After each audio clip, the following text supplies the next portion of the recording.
सो hey guys, आज के इस वीडियो में हम बात कर लेंगे मॉर्फोलॉजी ऑफ फ्लावरिंग प्लांट्स की। इसमें हमने फ्लावर्स की इस पार्ट में हमने फ्लावर्स की क्लासिफिकेशन की बात करनी थी on the basis of location of ovary.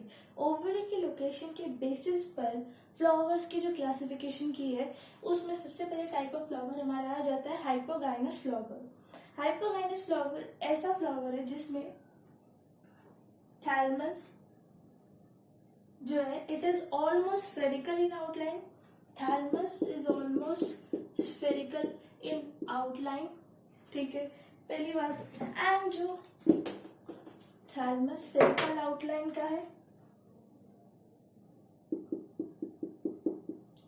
And जो पार्ट्स है जैसे कि स्टेमन, फ्लावर्स के जो ओवरी के अलावा फीमेल रिप्रोडक्टिव ऑर्गन यानी कि कार्पेल के अलावा जो पार्ट्स है फ्लावर के जैसे कि स्टेमन, पेटल, सेपल,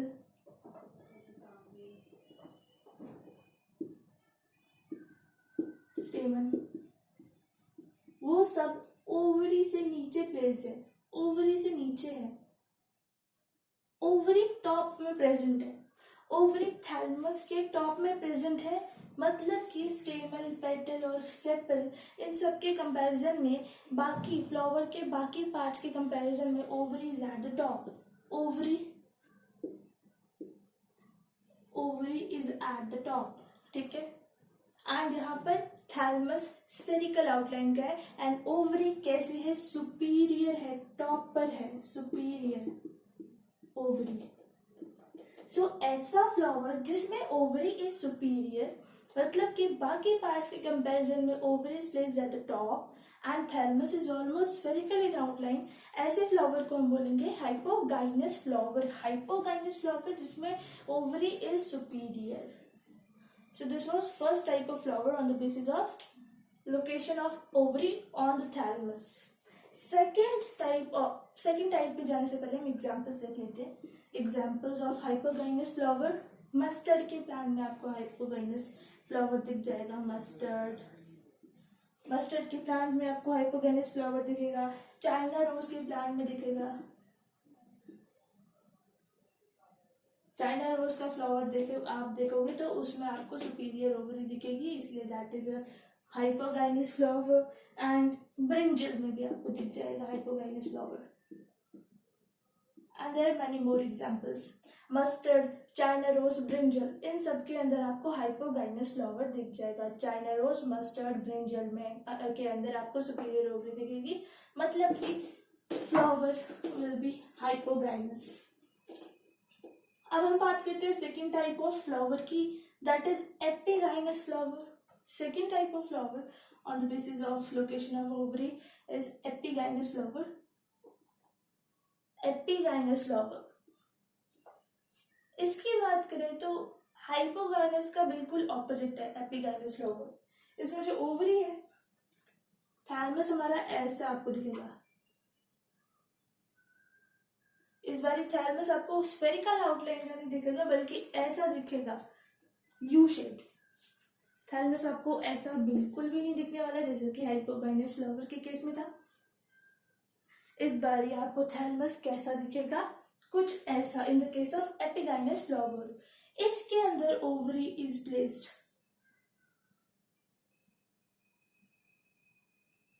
ठीक है, इसके अंदर ओवरी इज प्लेस्ड एंड जो बाकी पार्ट्स है फ्लावर के उनको देखना भी बनता ही है हमारा, क्योंकि कंपेयर करना है हमने ओवरी की पोजीशन को, लोकेशन को with respect to other parts of the flower. Stamen यहाँ पर है, पेटल भी यहीं पर और सेपल भी ऊपर।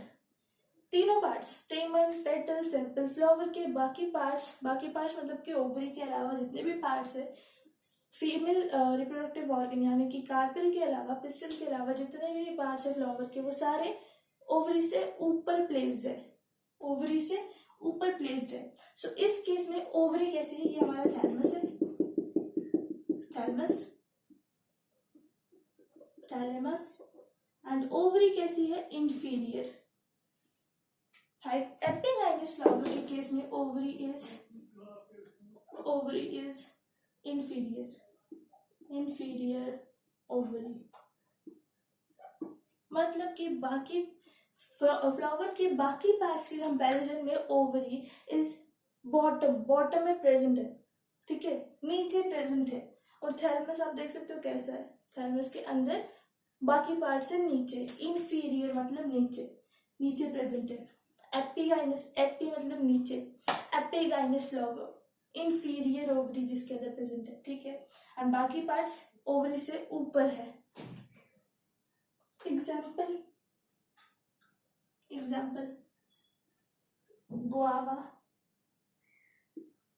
and cucurbits, and there are many more example of epigynous flower. गावा और क्यूकर्बिट्स के अंदर आपको एपिगाइनस फ्लावर दिख जाएगा, गावा और क्यूकर्बिट्स के प्लांट के अंदर आपको एपिगाइनस फ्लावर दिख जाएगा, मतलब कि ओवरी इनके केस में इंफीरियर है, गावा और क्यूकर्बिट्स के केस में। अब हम देखेंगे third type of flower. Third type of flower on the basis of location of ovary is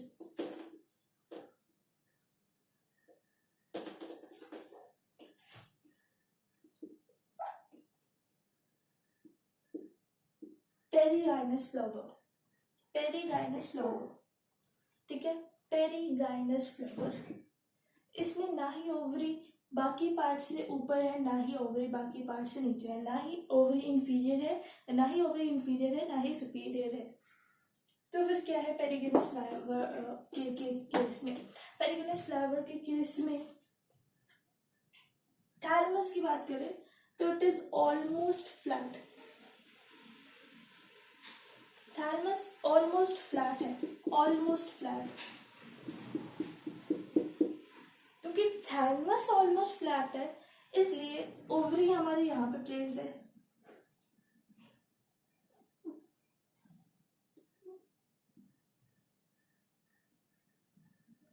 and जो बाकी पार्ट्स है फ्लावर के वो यहाँ पर,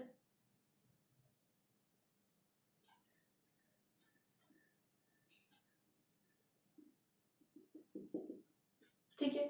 बाकी पार्ट्स की पोजीशन आप देखो वो थोड़े से ऊपर है, हालांकि इक्वल है, ये इक्वल लग रहे हैं, मगर ये वाला हिस्सा देखो ये थोड़ा ऊपर है थैलमस का, थोड़ा वी शेप का है ना। सो इस वजह से ये वाला पार्ट थोड़ा सा ऊपर को है एंड ये वाला पार्ट थोड़ा सा नीचे को है। ओवरी जहां पर प्लेस्ड है वो पार्ट थोड़ा सा नीचे को है, इसलिए ovary in the case of perigynous flower is half inferior.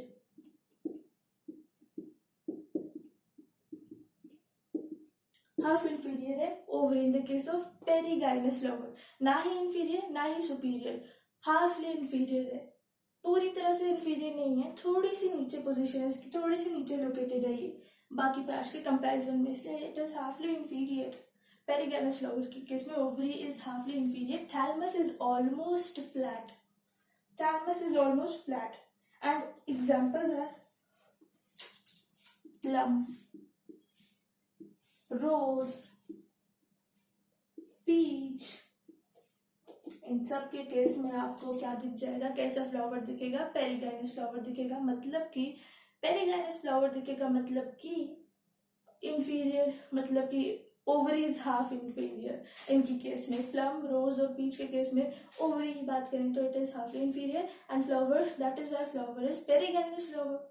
सो ये थी फ्लावर की क्लासिफिकेशन। बहुत बारी हमने फ्लावर्स की क्लासिफिकेशन देखी है, मगर ये वाली फ्लावर की क्लासिफिकेशन किस चीज के बेसिस पर थी? On the basis of location of ovary on the thalamus.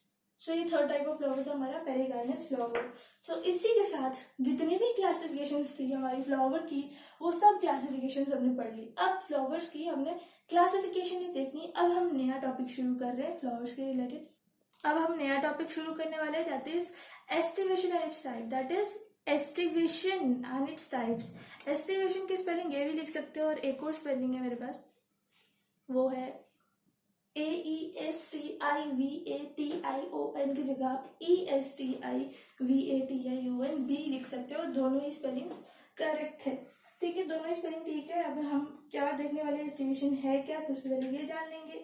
तो हमें पता है फ्लावर्स के एसेसरी पार्ट्स के बारे में पता है ना, सेपल्स और पेटल्स।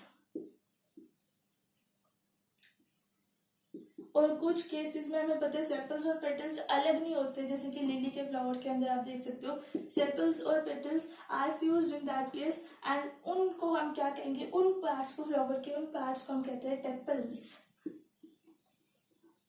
जहाँ पे सेपल और पेटल फ्यूज्ड है उन पार्ट्स को हम कहते हैं टेपल। ठीक है, अलग नहीं बोलेंगे सेपल और पेटल क्योंकि वो यूनाइटेड है, इसलिए उसे टेपल बोलेंगे।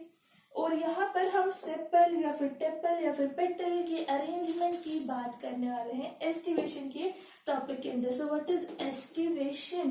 It is defined as a positional arrangement of sepals and petals या फिर tepals in the flower bud before it opens. कब हम देखेंगे सेपल्स और पेटल्स की अरेंजमेंट, सेपल्स एंड पेटल्स की अरेंजमेंट को या फिर टेपल्स के अरेंजमेंट को हम कब नोटिस करेंगे, कब ऑब्जर्व करेंगे उनकी पोजिशनल अरेंजमेंट को? जब वो अपनी बर्ड कंडीशन में होंगे, जब वो खुलने वाले होंगे, खुलने से पहले, फ्लावर खुलने से पहले हम उसकी एस्टिवेशन कर लेंगे, मतलब कि उसकी सेपल्स और पेटल्स की पोजिशनल अरेंजमेंट को स्टडी कर लेंगे, ऑब्जर्व कर लेंगे जब वो बर्ड कंडीशन में होगा बिफोर इट ओपन्स। क्योंकि जब ये खुल जाएगा तो पोजीशन थोड़ी अलग हो जाएगी, पोजीशन थोड़ी खराब हो जाएगी। To study the best time is when the flowers are in bud condition. जब once it opens it get disturbed, the position of sepals and petals get disturbed। ठीक है, इसलिए हम जब ये बड कंडीशन के अंदर होते हैं, जब ये खुला नहीं होता फ्लावर, तब हम इनके सेपल्स और पेटल्स के अरेंजमेंट को पढ़ना पसंद करते हैं। That is the best time to study the arrangement, positional arrangement of sepals and petals. तुम्हें पता है पेटल की बात करें, अगर हम पेटल की बात करें तो वो कुछ ऐसा दिखता है ना, दिस इज पेटल, और इसकी दो मार्जिन होती हैं, एक दो, ये दोनों क्या है, margin, margin, margin of petal. अब जब हम फ्लोरल डायग्राम बनाते हैं, जब हम पढ़ते हैं ना इसके बारे में, तब जब हम फ्लोरल डायग्राम बनाते हैं, फ्लावर की जब हम डायग्राम बनाते हैं, तब हम पेटल्स को ऐसा नहीं बनाते, बल्कि हम पेटल्स को कुछ अलग तरीके से बनाते हैं। उसकी भी बात मैं करूंगी, मगर उससे पहले आपको पता होना चाहिए, एक चीज बतानी चाहती हूँ आपको कि बहुत सारे पेटल्स हमें पता, फ्लावर के केस में जरूरी नहीं एक ही पेटल प्रेजेंट हो, हमेशा पेटल ग्रुप में प्रेजेंट होता है ना। तो जब बहुत सारे पेटल्स प्रेजेंट होते हैं एक फ्लावर के अंदर, तो वो ओवरलैप भी कर सकते हैं। ओवरलैप करते हुए कुछ वो ऐसे दिखेंगे, मतलब कि एक पेटल का मार्जिन दूसरे पेटल के मार्जिन को ओवरलैप करता हुआ दिखाई देगा। सो कुछ केसेस में आपको ऐसा भी दिख सकता है फ्लावर के अंदर कि पेटल्स ओवरलैप हो रहे हैं, कंटैक्ट में आ रहे हैं, पेटल्स ओवरलैप हो रहे हैं कुछ केसेस में। और कुछ केसेस में ऐसा भी हो सकता है कि पेटल्स बहुत क्लोज तो है एक दूसरे के, क्लोज तो बहुत है, बहुत क्लोज है, क्या पता कंटैक्ट में आ भी रहे हो, मगर ओवरलैपिंग नहीं होती उनकी, ओवरलैपिंग नहीं होती, मतलब कि एक पेटल का मार्जिन कभी भी उस केस में दूसरे पेटल के मार्जिन को ओवरलैप नहीं करता। ऐसे केसेस भी हमें दिख जाते हैं। अब मैं बात करती हूँ हम ड्रॉ कैसे करते हैं।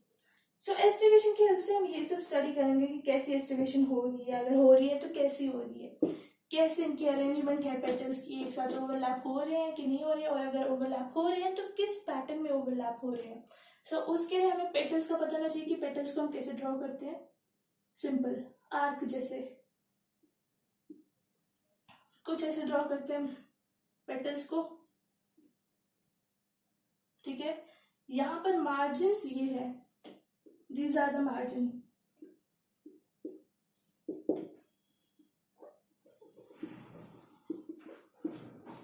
ठीक है, so this is petal, this is how we draw a petal in the case of floral diagram। so पहली टाइप ऑफ एस्टिवेशन देख लेते हैं। सबसे पहली type of aestivation is velvet aestivation. Valvate aestivation ये ऐसी एस्टिवेशन है जिसमें ओवरलैपिंग नहीं होती। So without overlapping, without overlapping, इसमें ओवरलैपिंग नहीं होती। वेलवेट एस्टिवेशन के केस में पेटल्स की ओवरलैपिंग नहीं होती है। पेटल्स एक दूसरे के बहुत ज्यादा क्लोज तो होते हैं मगर वो कंटैक्ट में नहीं आ पाते, वो ओवरलैप नहीं करते एक दूसरे को, क्लोज तो बहुत ज्यादा होते हैं।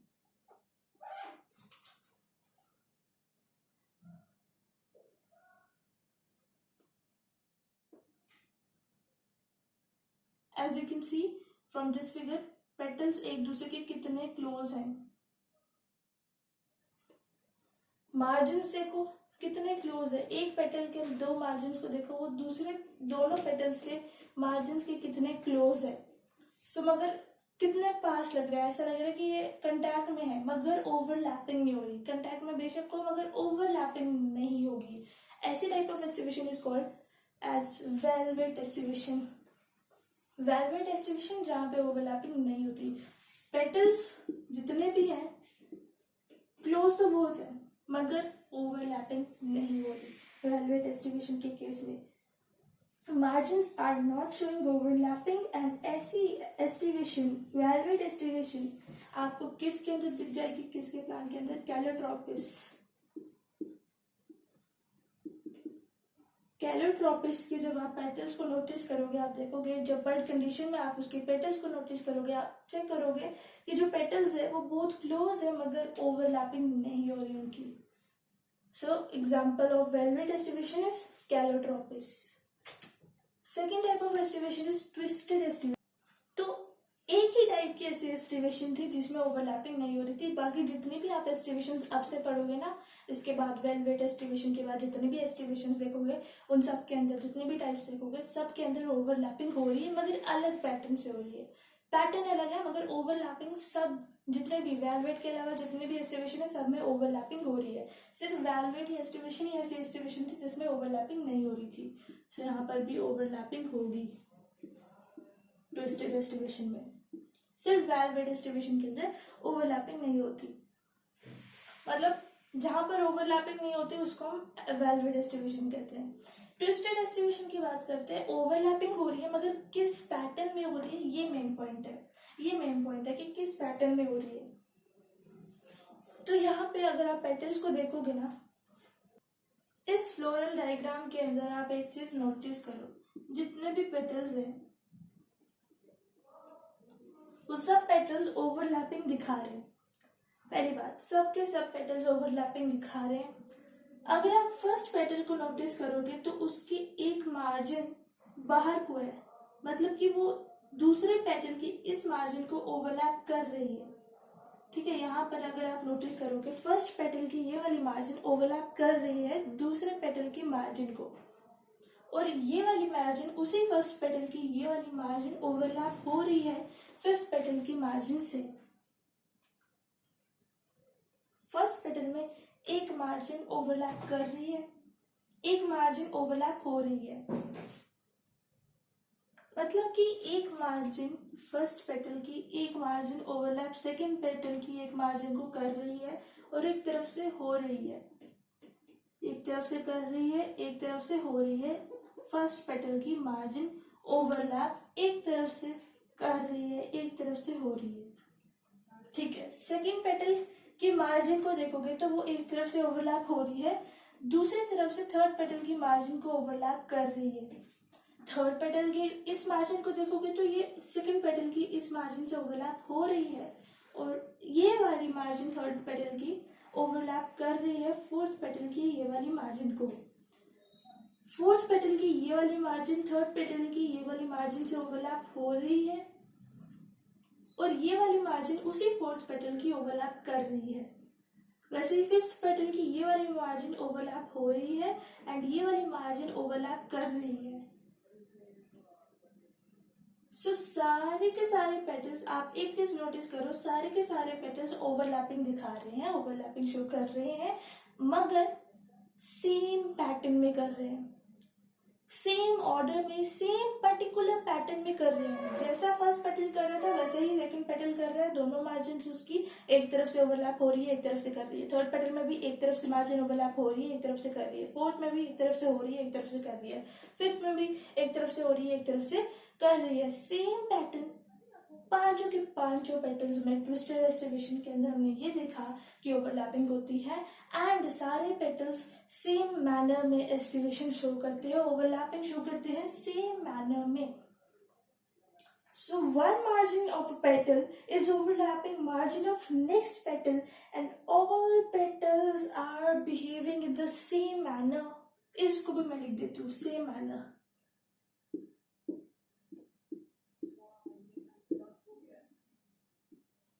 Same manner. Same manner में overlapping हो रही है. ऐसी estivation twisted estivation. Twisted estivation. Third type of aestivation को देखने से पहले एग्जांपल्स देख लेते हैं. China rose, China rose, ladies finger, cotton plant. इन तीनों के केसेस में, तीनों प्लांट्स के केसेस में, China rose, ladies finger, cotton plant, तीनों के केसेस में आप नोटिस करोगे कि ट्विस्टेड एस्टिवेशन हो रही है. तीनों के केसेस में ओवरलैपिंग पेटल्स की सेम मैनर में हो रही है. ट्विस्टेड एस्टिवेशन हो रही है China rose, ladies finger, cotton plant की. Ladies finger, China rose, cotton plant, तीनों की एस्टिवेशन सेम मैनर में. Twisted aestivation, overlapping same manner में, इसलिए ट्विस्टेड एस्टिवेशन. अब हम देखते हैं third type of aestivation, that is imbricate aestivation. इसके अंदर अगर आप देखो तो ये फ्लोरल डायग्राम आप देख सकते हो.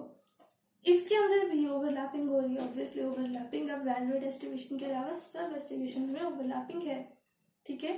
बट यहाँ पे ट्विस्टेड एस्टिवेशन जैसा केस नहीं है. ऑब्वियसली तभी अलग से टाइप बनी है एस्टिवेशन की. मतलब कि मैं क्या कहना चाहती हूँ, ट्विस्टेड एस्टिवेशन में जो ओवरलैपिंग हो रही थी वो सेम पैटर्न में हो रही थी. सारे पेटल सेम पैटर्न में ओवरलैप कर रहे थे इन the case of twisted aestivation.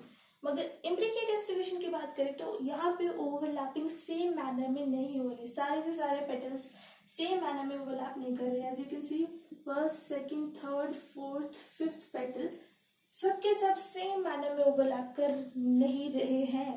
कैसे? फर्स्ट पेटल को नोटिस करोगे तो इसके दोनों मार्जिन्स ओवरलैप कर रहे हैं. फिफ्थ और सेकंड पेटल के मार्जिन्स को, सेकंड पेटल का मार्जिन एक तरफ से ओवरलैप हो रहा है, एक तरफ से कर रहा है. थर्ड पेटल का भी मार्जिन एक तरफ से हो रहा है, एक तरफ से कर रहा है ओवरलैप. फोर्थ पेटल का मार्जिन एक तरफ से हो रहा है, दूसरी तरफ से भी हो रहा है. दोनों पेटल्स, दोनों मार्जिन फोर्थ पेटल के ओवरलैप हो रहे हैं. फर्स्ट पेटल के दोनों मार्जिन ओवरलैप कर रहे हैं. सेकंड पेटल का एक हो रहा है, एक कर रहा है. थर्ड पेटल में भी एक हो रहा है, एक कर रहा है. फिफ्थ पेटल में भी एक हो रहा है, एक हो रहा है, एक कर रहा है. मगर सबके सब पांचों के पांचों पेटल्स एक मैनर में बिहेव नहीं कर रहे. पांचों के पांचों पेटल्स एक मैनर में बिहेव नहीं कर रहे. और एक और चीज आपने नोटिस की होगी कि ये फर्स्ट पेटल जो है इसके दोनों मार्जिन्स बाहर को हैं, ओवरलैप कर रहे हैं. First petal is out of the diagram. First petal diagram के बाहर है, फ्लोरल डायग्राम के बाहर है. Second petal, fourth petal floral diagram के अंदर है.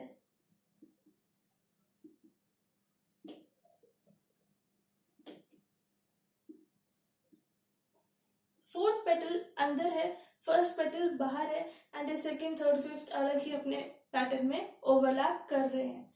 सबके सब अलग ओवरलैपिंग दिखा रहे हैं, सेम मैनर में ओवरलैपिंग नहीं कर रहे हैं. ऐसी टाइप ऑफ एस्टिवेशन को हम कहते हैं इम्ब्रिकेट एस्टिवेशन, जिसमें सारे पेटल्स सेम मैनर में ओवरलैप नहीं करते. इम्ब्रिकेट एस्टिवेशन, ठीक है. इम्ब्रिकेट एस्टिवेशन की एग्जांपल्स अगर आप पूछ रहे हो तो मैं बता देती हूँ. गुलमोहर एग्जांपल, गुलमोहर एंड केसिया. गुलमोहर एंड केसिया के केस में you will find imbricate aestivation. मतलब कि गुलमोहर और केसिया कैसे पेटू के फ्लावर्स है, इनमें यार एस्टिवेशन सेम टाइप की नहीं होती, ओवरलैपिंग सेम टाइप की नहीं होती. ओवरलैपिंग सेम मैनर में नहीं हो रही है गुलमोहर और केसिया के फ्लावर के केस में. उनके पेटल्स सेम मैनर में ओवरलैप नहीं कर रहे। गुलमोहर और केसिया के पेटल्स सेम मैनर में ओवरलैप नहीं कर रहे। इम्ब्रिकेट एस्टिवेशन शो होती है हमें। गुलमोहर और केसिया के केस में imbricate aestivation is found in the case of Gulmohar and केसिया। अब हम देख लेते हैं फोर्थ टाइप ऑफ एस्टिवेशन, जो कि लास्ट टाइप ऑफ एस्टिवेशन है। अभी कुछ बचा है, जी हाँ अभी भी कुछ बचा है, अभी भी ओवरलैपिंग हो रही है, मगर कैसे पैटर्न में हो रही है ये देखना जरूरी है। Vexillary या फिर papilionaceous aestivation is a four type of aestivation, जिसमें आप एग्जांपल देखोगे पी फ्लावर और बीन के केस में यू विल फाइंड वेक्सिलरी और papilionaceous aestivation in the case of pea flower and bean. Pea flower and bean के case में आप देखोगे पेटल्स की अरेंजमेंट, अगर आप एस्टिवेशन को नोटिस करोगे so it is of vexillary और पापलाइनेशियस टाइप। ठीक है, सो पी फ्लावर के अगर हम पर्टिकुलरली वेक्सिलरी एस्टिवेशन या फिर पापलाइनेशियस एस्टिवेशन को स्टडी करेंगे पी फ्लावर के केस को लेकर, ठीक है, तो पी फ्लावर के केस में आप देखोगे कि 5 पेटल्स होते हैं इन the case of pea flower. P flower के अंदर आप यू विल फाइंड 5 पेटल्स। सो आपने एक चीज नोटिस की होगी, अभी तक जितनी भी एस्टिवेशन हमने देखी ना, उन सब की सब एस्टिवेशन, चाहे वेलवेट हो, इम्ब्रिकेट हो, ट्विस्टेड एस्टिवेशन हो, तीनों की तीनों एस्टिवेशन के अंदर जो हमारे पेटल्स थे वो इक्वल साइज के थे। जैसे भी ओवरलैपिंग हो रही हो, मगर पेटल्स का साइज इक्वल था, सारे पेटल्स का साइज इक्वल था, इक्वल साइज के थे सारे पेटल्स। मगर वेक्सिलरी एस्टिवेशन या फिर papilionaceous aestivation is the only aestivation, जैसे कि वेलवेट एस्टिवेशन सिर्फ वही एस्टिवेशन थी जिसमें ओवरलैपिंग नहीं हो रही थी, वैसे ही वेक्सिलरी एस्टिवेशन या फिर पापलाइनेशियस एस्टिवेशन की यूनिकनेस इसी बात में है। सबसे अलग बात इसी के अंदर है कि इसमें petals are of unequal sizes. Petals का इक्वल साइज नहीं है, अनइक्वल साइज है, unequal sizes, petals are of unequal sizes. Vexillary या फिर पापलाइनेशियस एस्टिवेशन के अंदर ये चीज दिमाग में बिठा लो that petals are of unequal sizes. तो मतलब कि कैसे पेटल होते हैं, पी फ्लावर का केस लेके ये बात हम समझेंगे, पी फ्लावर का केस लेके हम ये बात समझेंगे जिसके अंदर 5 पेटल्स होते हैं अनइक्वल साइजेस के। कैसे, देखो, एक पेटल होता है सबसे बड़ा जिसे हम स्टैंडर्ड पेटल कहते हैं, स्टैंडर्ड,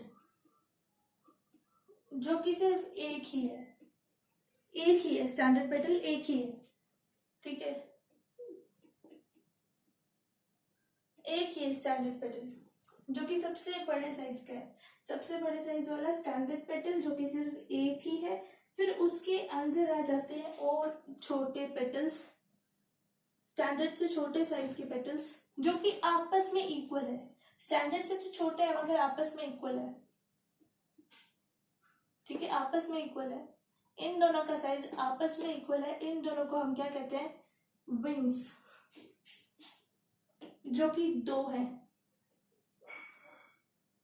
विंग्स 2 है, स्टैंडर्ड एक ही है जो सबसे बड़ा है।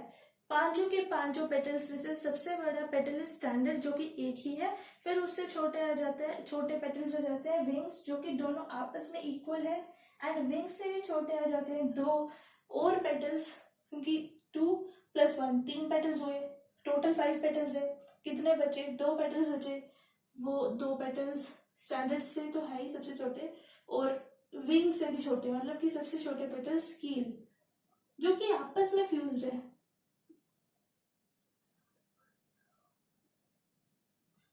आपस में फ्यूज्ड है ये, ठीक है, आपस में ये दोनों कील फ्यूज्ड है। क्या नाम है इनका, कील, जो कि 2 है। सो अरेंजमेंट देख रहे हो, 1+2+2 अरेंजमेंट है पी फ्लावर के केस में, 1+2+2 अरेंजमेंट है पी फ्लावर के केस में। 1 स्टैंडर्ड है जो कि सबसे बड़ा, फिर उससे छोटे विंग्स जो कि आपस में इक्वल है, फिर उससे छोटे कील जो कि आपस में इक्वल तो है ही मगर साथ में फ्यूज भी है, फ्यूज्ड, ठीक है। सो ये हमारा किसका केस, वेक्सिलरी या फिर पापलाइनेशियस एस्टिवेशन, जिसको हमने पी फ्लावर की एग्जांपल की हेल्प से समझा, पी फ्लावर की एग्जांपल की हेल्प से समझा। और पी फ्लावर के अलावा हमारे पास एक और एग्जांपल थी वेलवेट या फिर पापलाइनेशियस एस्टिवेशन की, दैट वाज बीन। बीन और पी फ्लावर, हमने पी फ्लावर की हेल्प से इसकी एस्टिवेशन को समझ लिया। सो अरेंजमेंट कैसी है ये भी लिखना पॉइंट। अरेंजमेंट इसमें कैसी है, 1+2+2 की अरेंजमेंट है वेक्सिलरी या फिर पापलाइनेशियल डिस्ट्रीब्यूशन के अंदर। तो इसी के साथ हमने फ्लावर्स के जो हमारे एसेसरी पार्ट्स थे उनके बारे में पढ़ लिया। फ्लावर्स के एसेसरी पार्ट्स मतलब कि सेपल्स और पेटल्स या फिर टेपल्स के बारे में हमने पढ़ लिया है।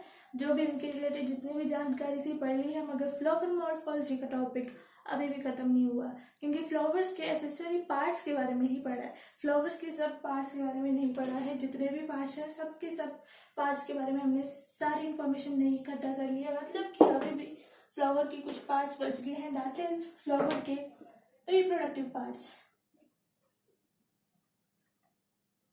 रिप्रोडक्टिव पार्ट्स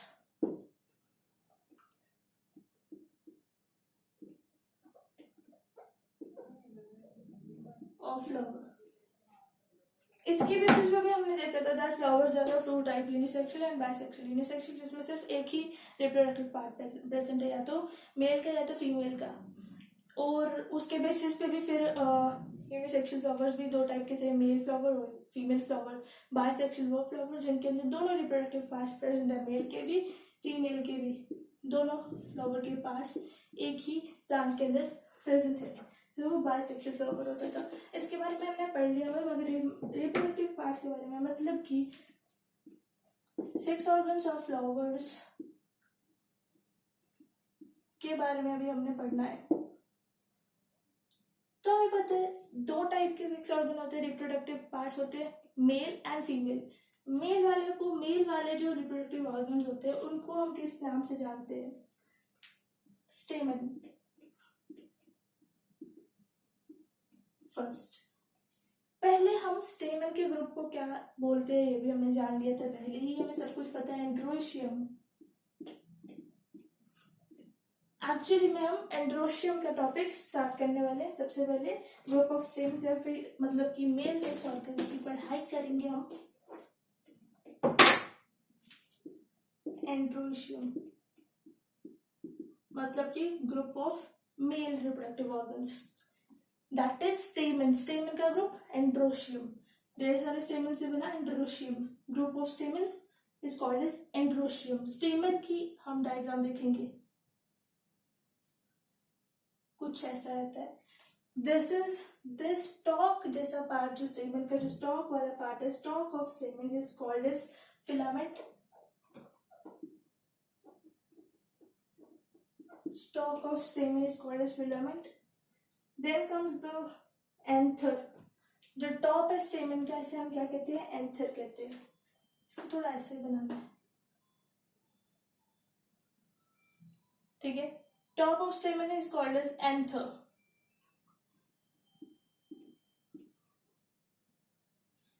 एंड एंथर को भी अगर आप ध्यान से देखोगे, it is divided into two anther lobes. Anther lobes में डिवाइडेड है, दो एंथर लोब्स है एंथर के अंदर।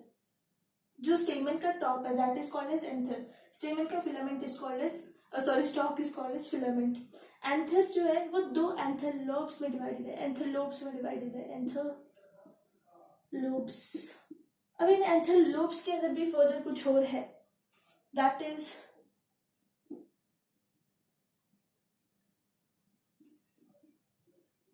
एंथर लोब्स के अंदर भी फर्दर क्या है, एंथर के अंदर एंथर लोब्स के अंदर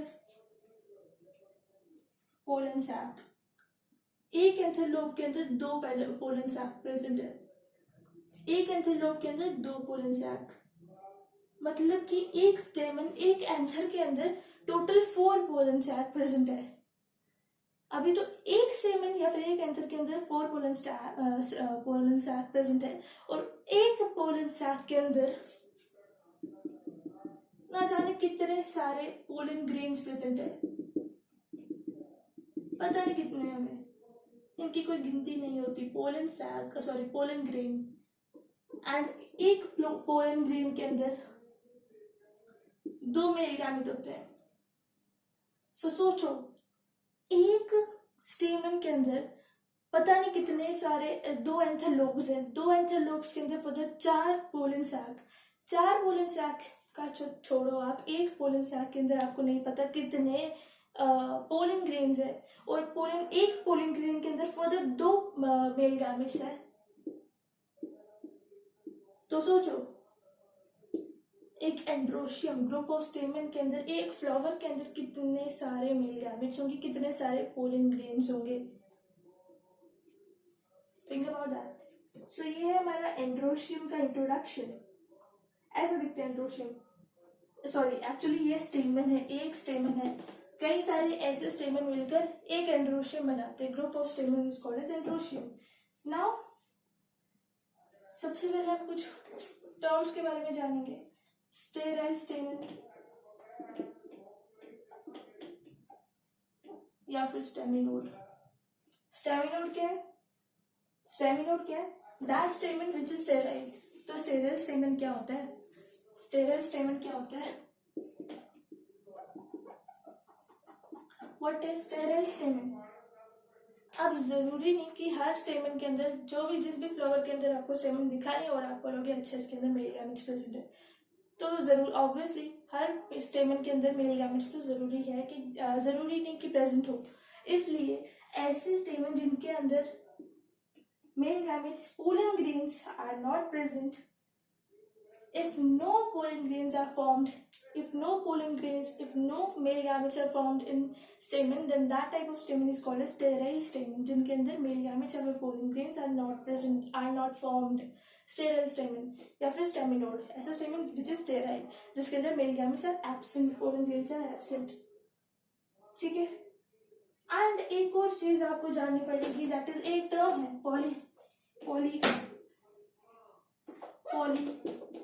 polyandrous condition। polyandrous condition is such a condition जो कि नॉर्मल कंडीशन है। मतलब कि नॉर्मली जो स्टेमन्स होते हैं वो आपस में चिपके हुए नहीं होते, वो फ्री होते हैं एक दूसरे से। जितने भी ढेर सारे स्टेमन्स हैं वो एक दूसरे से फ्री होते हैं। ठीक है, तो ऐसी कंडीशन इज नॉर्मल, मतलब कि normally stamens are free, are not in contact with each other. ऐसी कंडीशन को हम कहते हैं पॉलीएंड्रस कंडीशन, जिसमें stamens are free. Polyandrous condition. ठीक है। एंड कुछ कंडीशंस में जो स्टेमन्स होते हैं वो पेटल्स के साथ अटैच होते हैं। मगर उस चीज को समझने से पहले हम 2 टर्म्स को समझना चाहते हैं, that is adhesion and cohesion. क्या आपको पता है एडहेशन क्या होता है एंड कोहेशन क्या होता है? एडहेशन होता है 2 डिफरेंट पार्ट्स, स्पेशली हम यहाँ फ्लावर की स्टडी कर रहे हैं तो हम कहेंगे 2 डिफरेंट पार्ट्स ऑफ फ्लावर का फ्यूज होना है, फिर कंटैक्ट में आना। मतलब कि adhesion is joining of 2 different parts of flower. It is joining of 2 different parts of flower. Adhesion is joining of 2 different parts of flower, and cohesion का मतलब ही क्या होता है? सेम। को-लीग, को हर जगह, को-लीनियर, को-प्लेनर, ये सब वर्ड्स क्यों यूज करते हैं? को का मतलब क्या होता है? सेम। सो कोहेशन का मतलब it is joining of 2 same parts of flower. Cohesion is joining of 2 same kind of parts of flower which are attached with each other. Same kind of parts. ठीक है? Same kind of parts which are attached with each other. Such condition is called as cohesion. And in which different parts are joined with each other, ऐसी condition को हम कहते हैं adhesion. सो adhesion के अंदर ही हम 2 कंडीशंस देखेंगे। अभी हम स्टेमन्स के बारे में पढ़ रहे हैं, एंड्रोशियम के बारे में पढ़ रहे हैं, इसलिए एडहेशन के अंदर हम 2 चीजें देखेंगे, एक एपिपेटलस कंडीशन और एक एपिटेपलस कंडीशन। पहले एपिपेटलस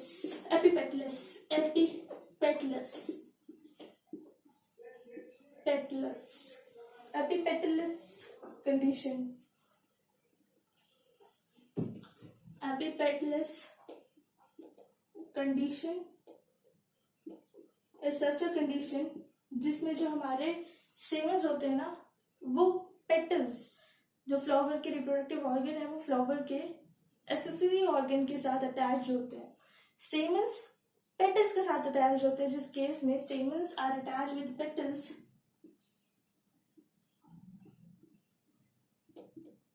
ऐसी एडहेशन वाली कंडीशन जिसमें दो डिफरेंट पार्ट्स, फ्लावर के दो डिफरेंट पार्ट्स जॉइंड है, अटैच्ड है, कनेक्टेड है, ऐसी कंडीशन को हम कहेंगे एडहेशन। और जिस कंडीशन में स्टेमन और पेटल एक दूसरे के साथ अटैच्ड है या फिर कनेक्टेड है, ऐसी कंडीशन को हम कहेंगे एपीपेटलस कंडीशन, जिसमें स्टेमन्स पेटल के साथ अटैच्ड है, stamens are attached with petals, ऐसी condition is called as epipetalous condition. Second type of condition is called as epiteplous condition.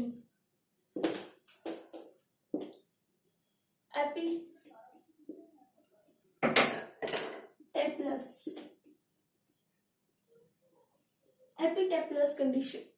Epiteplous condition ऐसी condition जिसमें stamens obviously they are attached with tepals, और ये वाली condition भी adhesion ही है क्योंकि दो different parts are attached with each other. And कैसी एडहेशन तो है मगर कैसी, क्योंकि स्टेमन्स और टेपल्स अटैच्ड है एक साथ, इसलिए ऐसी कंडीशन को एपीटेपलस कंडीशन कहेंगे।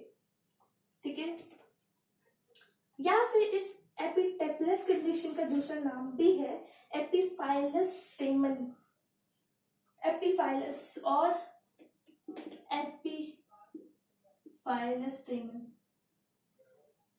एपीफाइलस या फिर एपीटेपलस कंडीशन, ऐसी कंडीशन जिसमें एडहेशन हो रही है, कैसी हो रही है, स्टेमन्स और टेपल्स जिसमें अटैच्ड है।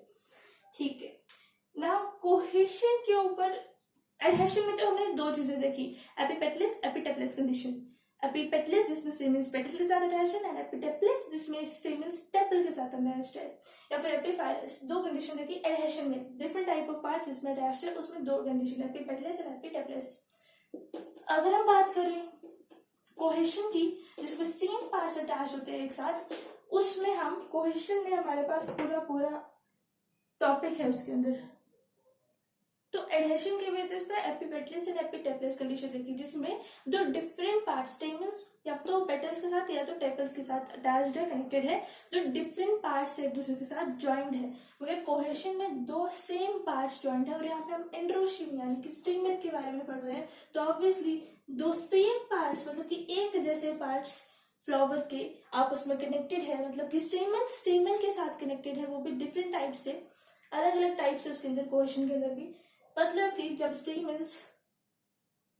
स्टेमन्स के साथ ही अटैच्ड है, सेम पार्ट के साथ ही अटैच्ड है, ऐसी कंडीशन को फ्लावर के अंदर, ऐसी कंडीशन को कोहेशन फ्लावर के अंदर पढ़ रहे हैं हम। तो cohesion in case of reproductive parts of flower और different types. First type is monoidal.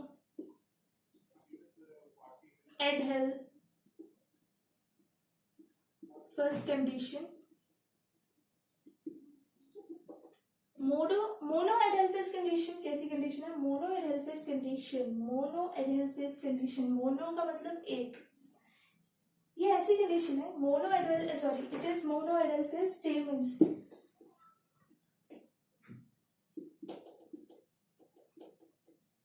in which all the stamens are joined to form one bundle, one group, one bunch. सारे stamens, जितने भी फ्लावर के जितने भी stamens है, वो सब इस तरीके से अरेंज है कि वो एक ही ग्रुप बना रहे हैं। दो डिफरेंट ग्रुप या फिर तीन डिफरेंट ग्रुप नहीं बना रहे, एक ही ग्रुप बना रहे हैं, form one group. is called as monoidal phase condition, जिसमें सारे stamens are attached with each other and they are forming one single group, one bunch, one bundle of androecium. दो डिफरेंट ग्रुप नहीं बना रहे, एक ही एंड्रोशियम का group बना रहे, सिर्फ एक एंड्रोशियम का ग्रुप बना रहे जिसमें सारे stamens, such stamens are called as monoidal phase condition, जिसमें एक ही एंड्रोशियम का ग्रुप बना रहे, such stamens are called as monoidal phase condition, sorry, monoidal phase stamens. Second type of stamens पर ऐसे एग्जांपल्स जैसे मोनोइडल फेज स्टेमन्स की, China रोज,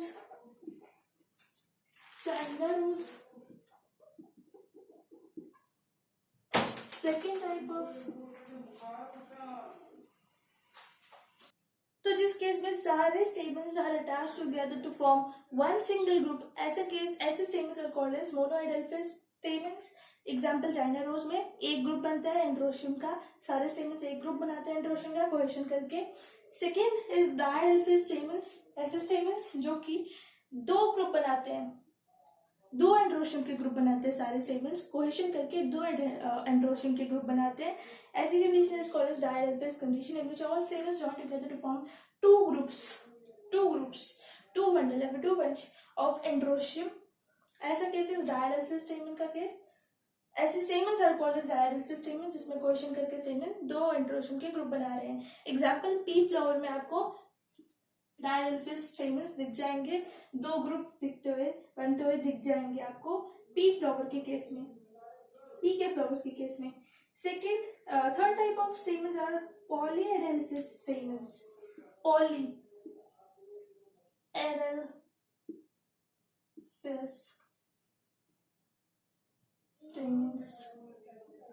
पॉलीएडेल्फियस statements जैसे कि एग्जांपल, सबसे पहले एग्जांपल देख लेते हैं सिट्रस फ्लावर्स। जितने भी सिट्रस फ्लावर्स है उनमें आपको पॉलीएडेल्फियस स्टेटमेंट दिख जाएंगे, मतलब कि दो से ज्यादा ग्रुप बनते हुए दिखेंगे। In which all statements join in such a manner that they form more than two groups. ऐसी condition is called polyadelphous condition. Sorry, वापस कंडीशन बोला, स्टेटमेंट्स आदत होगी कंडीशन बोलने की। पॉलीएडेल्फियस स्टेटमेंट्स, ठीक है। सिट्रस के फ्लावर, जितने भी सिट्रस प्लांट्स के फ्लावर है उन सब में आपको पॉलीएडेल्फियस स्टेटमेंट्स दिख जाएंगे, मतलब कि स्टेटमेंट्स कोहेशन करके एंड्रोशियम के दो से ज्यादा ग्रुप्स बना रहे हैं, ठीक है। ऐसी कंडीशन इज कॉल्ड, ऐसे statements are called as polyadelphous statements. तो एक टाइप की हमने क्या देख लिया, स्टेटमेंट्स की क्लासिफिकेशन देख ली, क्योंकि हम एंड्रोशियम पढ़ रहे थे तो हमने स्टेटमेंट्स की क्लासिफिकेशन देख ली, ठीक है। तीन टाइप ऑफ स्टेटमेंट्स की क्लासिफिकेशन में हमने तीन टाइप ऑफ स्टेटमेंट्स के बारे में पढ़ लिया, मोनोएडेल्फियस, डायडेल्फियस एंड पॉलीएडेल्फियस। जब सारे स्टेटमेंट्स कोहेशन करके एक ग्रुप बना रहे हैं, जैसे कि चाइना रोज जिसमें सारे स्टेटमेंट्स ग्रुप बना रहे हैं कोहेशन करके दो एंड्रोशियम का ग्रुप बना रहे हैं, डायडेल्फियस जिसमें पी फ्लावर के केस में हमें ऐसा केस दिख जाता है। एंड थर्ड पॉलीएडेल्फियस स्टेटमेंट्स जिनमें सारे स्टेटमेंट्स मिलकर दो से ज्यादा, सारे स्टेटमेंट्स कोहेशन करके दो से ज्यादा एंड्रोशियम के ग्रुप बना रहे हैं। एग्जाम्पल सिट्रस फ्लावर के केस में आपको ऐसे दिख। अब हम एक और पॉइंट यहाँ पे जानना चाहेंगे, दैट इज सैल्विया और मस्टर्ड जैसे फ्लावर्स के केस में क्या होता है। जो फिलामेंट्स होते हैं, जितने भी स्टेमन्स हैं उन सबके फिलामेंट्स जो होंगे उनका सेम लेंथ नहीं होगी फिलामेंट्स की, मतलब कि फिलामेंट्स की जिस केस में लेंथ वेरिएबल है, जैसे कि सैल्विया और मस्टर्ड के केस में आपको फिलामेंट्स की, स्टेमन्स के फिलामेंट्स की लेंथ वेरिएबल लेंथ दिखेगी, सेम लेंथ नहीं दिखेगी सारे फ्लावर्स के केस में फिलामेंट्स की।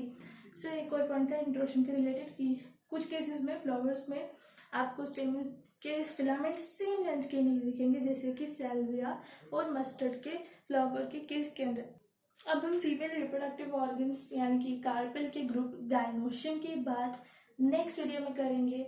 सो हमने यहाँ पे इस वीडियो में रिप्रोडक्टिव ऑर्गन्स का पार्ट कंटिन्यू करना है नेक्स्ट वीडियो में। इस वीडियो में हमने सिर्फ एंड्रोशियम का पार्ट कंप्लीट किया है, मेल रिप्रोडक्टिव ऑर्गन्स के बारे में हमने पढ़ लिया है, फीमेल रिप्रोडक्टिव ऑर्गन्स के बारे में नेक्स्ट वीडियो में, और उसके बाद हम उसके आगे और चर्चा भी करेंगे।